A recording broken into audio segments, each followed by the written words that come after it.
Hey everyone, today we're going to do a review on this Centec infrared thermometer. It was item number 60725 and it was available in Harbor Freight, but they apparently no longer sell it. So looking online, where can we find these? Apparently they're available on eBay and other sites.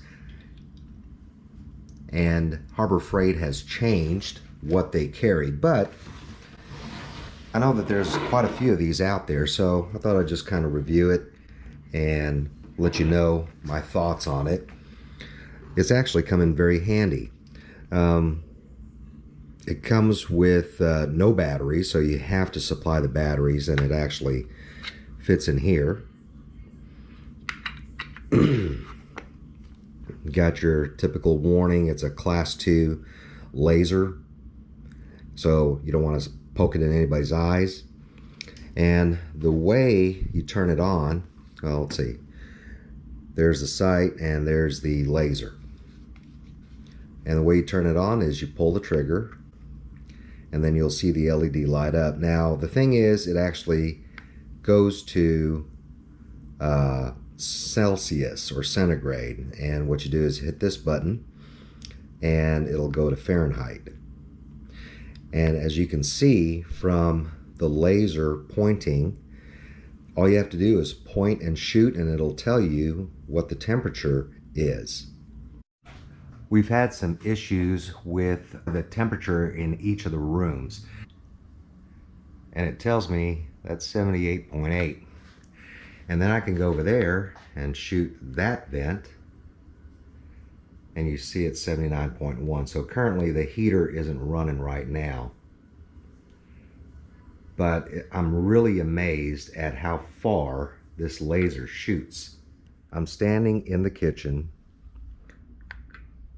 and I'm going to shoot this across the living room. It's amazing. And I actually took it out at night, and it was amazing how I could actually shoot across the way into the trees. There's a 35-foot tall tree, and that laser could point all the way up that tree. I don't remember what I spent on this thing. It wasn't very much for what it does. But I'm actually very, very happy with it. I was able to take readings around all the vents or registers in the house to see what the delta or variance was from each of the registers. And it kind of gave me an idea on just how effective the comfort heating and cooling has been in this house. And it's an older house, so there's a lot left to be desired. I look forward to using this on other occasions when I can shoot the engine on the vehicles, the brakes and things of that nature, to give me a general idea on how hot things are running and things of that nature. So anyway, this has worked out real well for me. Look at that, it says QC pass. I don't know if that means anything, but I think it was somewhere around 15 bucks. You can find them on eBay, I think anywhere from $10 to $20. There are other ones that have a whole lot more features on it that's available for $30 to $80. So depending on what you need it for, I think this is a pretty good product. So appreciate your subscription, your sharing, your comments, and likes, of course. So thank you and have a great day.